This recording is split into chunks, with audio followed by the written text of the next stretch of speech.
walk-up music, and they always want that rah-rah, pump-up stuff, but I find that nothing is better than Careless Whisper. I mean, come on, especially after a nice lunch. Everybody have a good lunch? I gotta give some praise to whoever planned the menu, because I come to these things all the time. I've never been served meatloaf at one of these, and I couldn't be happier than I was. It's just it's a high percentage food. It's always good. Anyway, I hope you enjoyed lunch, and I hope you're excited for this, because this to me was one of those breakthroughs in our business that was so effective, was such a light bulb moment for us. I felt compelled to share it with anybody who wanted to listen, because it could be a light bulb for your business as well. And that had to do with this concept of growth. And what do we mean by growth? Oh my God, it says that. What do we mean by growth? I'm all over this. And what occurs to me is for years, we define growth differently at the firm. You know, when you're younger and you're starting out, you just want to be big. You know, you just want as many cases as you can. You want as many employees as you could afford to hire. You want the nicest offices, because all of those things just kind of feel good. They feel like you're doing something, you're making a difference. But as you go on in your business, you begin to realize that, you know, you're in business to make money. You're in business to drive profit. And if you're going to think about growth, growth should only ever mean one thing in your business, and it should be growing the profit, not growing the revenue, not growing your caseload, not growing the size of your operation, but growing the profit. So that's what I want to talk to you about, is what you can do today to look at the practice that you've already built and to really ask yourself the important questions, which is, am I as profitable as I can be?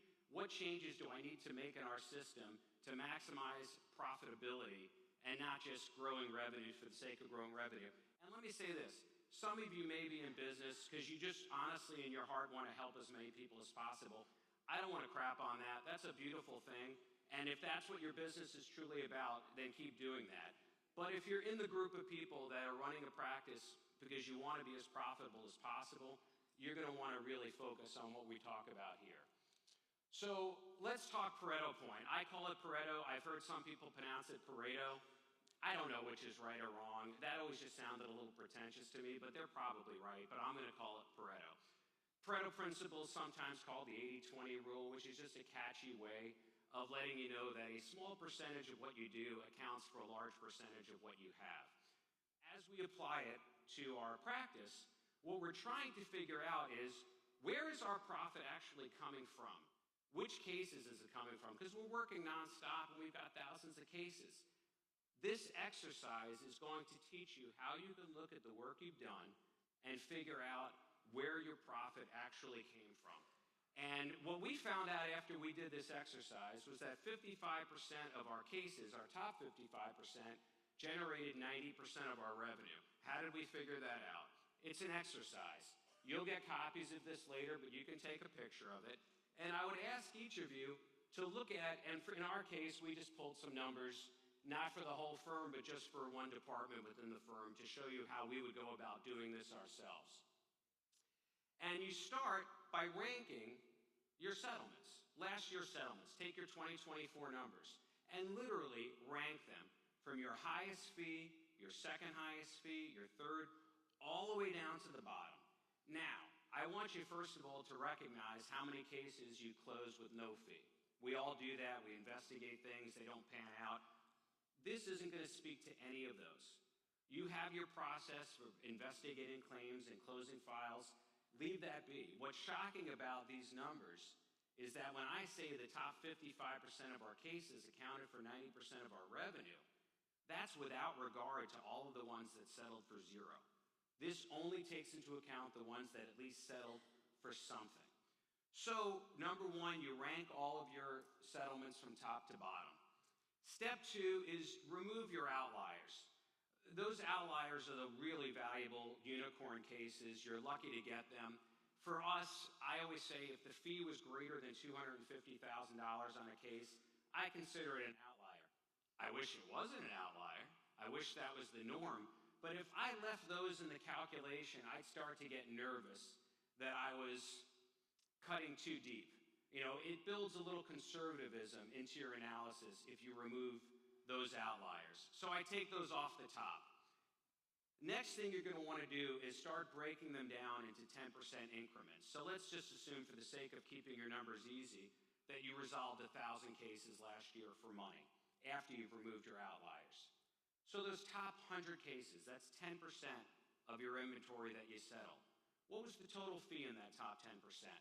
As you can see here, we looked at 100% of the revenue, and the number from that department was 1,595 cases. We started looking at it in 10% increments until eventually we said, to get 80% of the revenue, this represents 80% of that number, we only had to resolve 542 cases. I mean, that's insane, right? I mean, you look at that right out of your face and you're like, Jesus, you put a lot of work into the rest of those cases. They didn't really amount to much revenue. We went a little further and I said, well, show me. I'm not ready to cut 20% of our revenue out just yet. Let me look at it at 90%. 873 cases, and it produced a little over 28 million, which was 90% of the revenue. Just for fun, I took it a little further. How much would we have to do to capture 95% of the revenue? I found for us that was the sweet spot. When you look at your numbers, a sweet spot will emerge. This is what it's going to be for you. Number 4, you're going to call it your Pareto point. It's going to be different for every firm, but it's going to be that number where you just look at it and you know intuitively, you're like, my God, why am I working on all of these other files just to produce such a little piece of my revenue? So that's where it begins.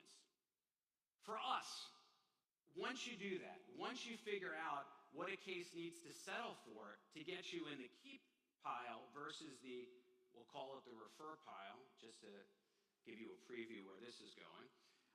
But to get into the keep pile, once you figure that out, you have to figure out what criteria can I look at on day one to correctly predict whether that case is going to wind up in that top 55% for us, that keep pile, or if it would have been one that we should have probably gotten rid of on day one. Because if you can't find out this information until 6 months in, then the savings is lost. You have to be able to identify at the beginning, on the initial intake call, if the case is likely to make the cut or not make the cut. I know what a lot of you are thinking out there. A lot of you are thinking, but you're going to miss stuff. You know, there are cases, we know how to develop cases. We can take a case that doesn't look like much on day one and turn it into something. Yeah, we all can, sometimes. But more often than not, we can't. And if we're really good about looking at our cases, we can even predict on day one which cases we think we can develop into something a little bit more special. So I'm not going to give you through the whole analysis that we did at our firm, but I will show you where it landed us. And where it landed us was, if there were broken bones, surgeries, that kind of stuff, clearly you're going to keep all that. That stuff's always going to be in the top. We all know that where the challenge is going to be is in soft tissue. Which soft tissue cases are we going to keep? Which ones are we going to let another firm build up on our behalf? And for us, we found that we could keep soft tissue cases if we were dealing with commercial defendants for obvious reasons, more available money, better policies, a little bit more generous with the insurance companies. If we had concussions, you know, something that we knew that we could maybe develop into at least a mild TBI, or if there were aggravating circumstances, these are the evil acts of a defendant. You got a drunk driver, you got somebody on their cell phone, you got somebody that left the scene of an accident. You know that you've got some juice in those cases. You could always get those over the hump. So for us, we'll take a soft tissue case if it meets one of those exceptions. Otherwise, we won't. Now, we do make a few exceptions, and you're all going to want to have your own versions of exceptions. Remember, it's your practices. You can do whatever you want. Sometimes you do make an exception to this protocol for a variety of reasons. Just a few examples.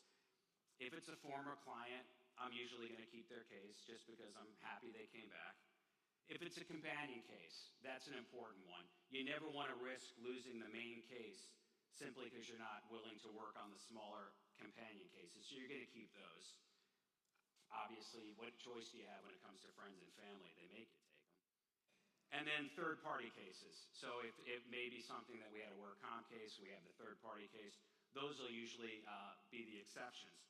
But mostly, you want to ask yourself, okay, well, what am I going to do with the files that I'm not going to keep in-house? And this is where, if you haven't done this already, you need to build good referral partnerships.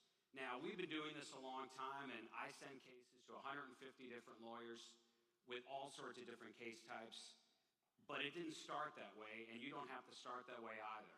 If you don't have a referral network, build one. Start small, get a handful of attorneys that you can trust. I've laid out a few criteria that you should look for when you're trying to figure out who to send all of those cases that didn't meet your Pareto point to. And these are just a few pointers, things that I've learned over the years in dealing with a wide variety of partners. But you need people, obviously, that have the capacity to handle the referred cases. Ideally, you want firms that are going to value those cases.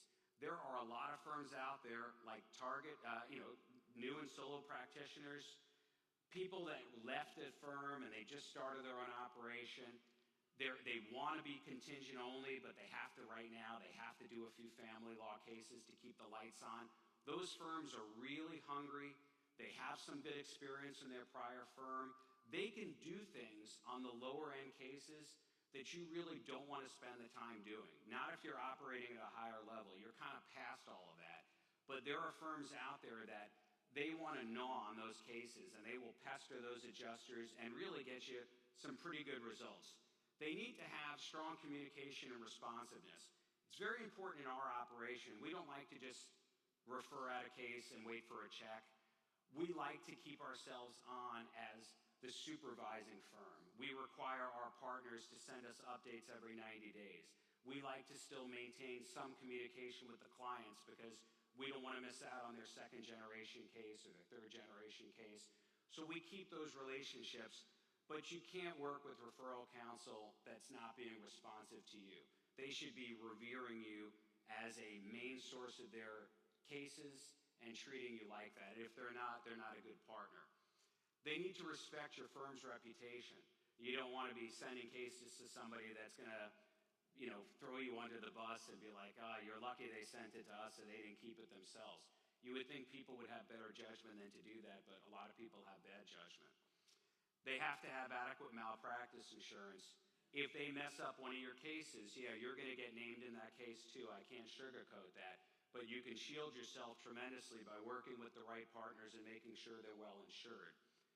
And then, of course, they have to have the highest professional and ethical standards.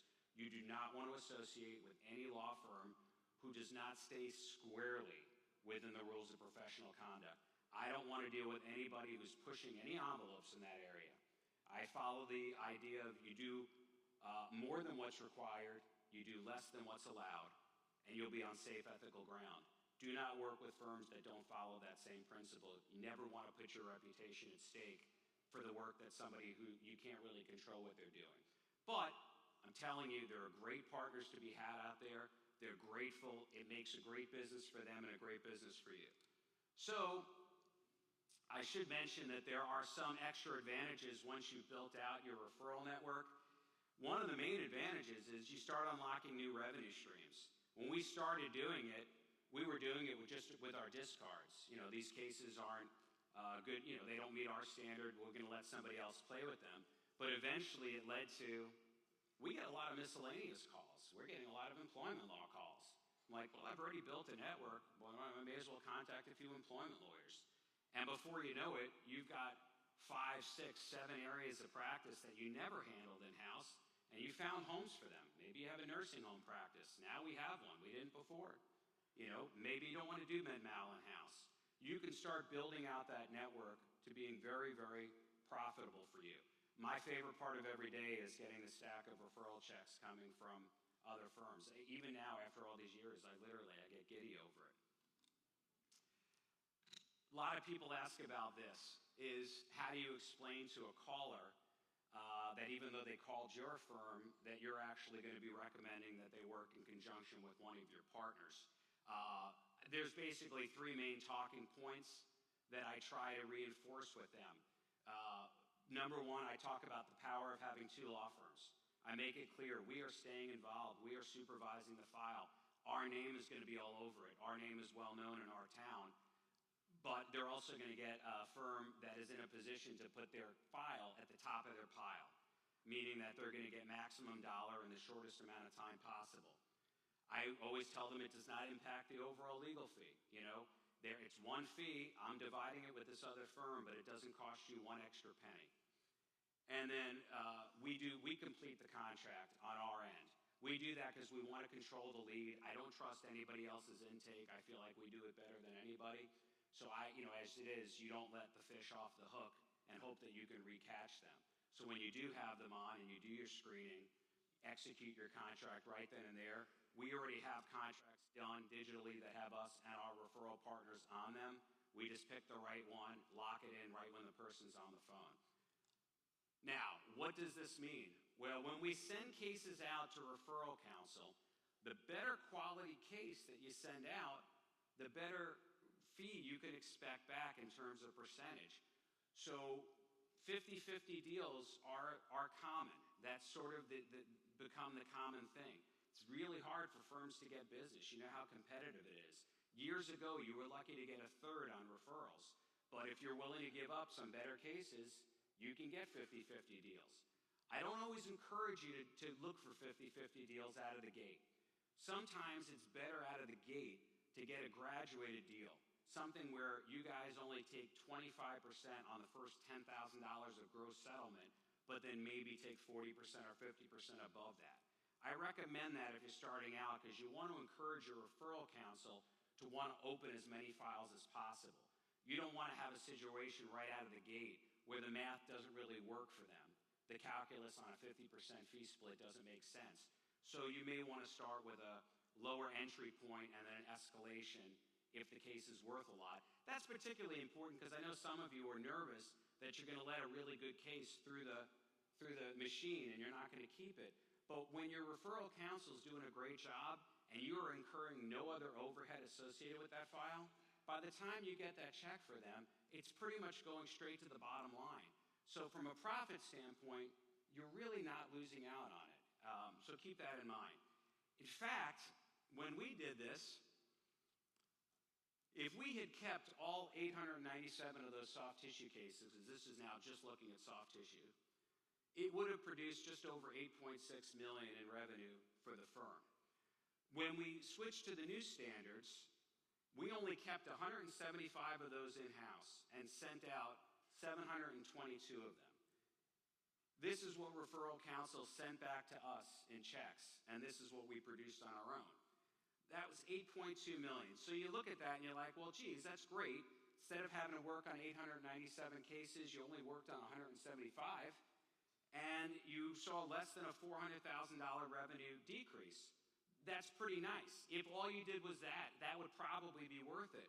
But that doesn't really show you where your savings comes in. You know from your offices what it takes to work on 175 files versus 897 files. You're talking about you need a fraction of the attorneys, a fraction of the staff. You streamline your operations, you reduce waste, you reduce malpractice. You have major savings in your overhead, including benefits, which have gotten so expensive, payroll taxes, equipment, and now, and I hate to say this in front of Litify, I don't want to cut into your business, but software licenses. They're freaking expensive, and you're not just using one software anymore. You've got 4 platforms, 5 platforms, and you're paying licenses on everybody.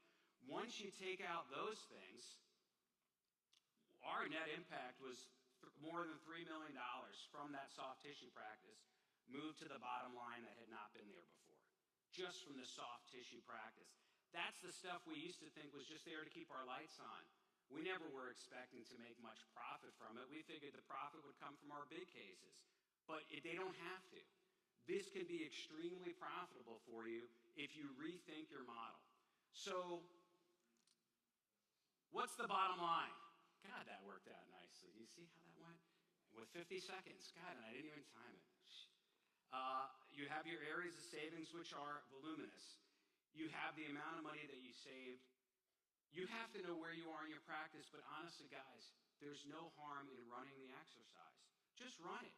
Just see where all your money's coming from, and then ask yourself, is it worth doing all of that extra money for an incremental amount of extra money coming in that may not even be profitable? For us, the answer was clear. We did this exercise first in 2008, and it changed our practice forever. We should have repeated it sooner than we did, but we repeated it last year, and again, it will change our practice forevermore going forward. If anybody has any questions, look at me later. We have exactly 3 seconds left, and that is it.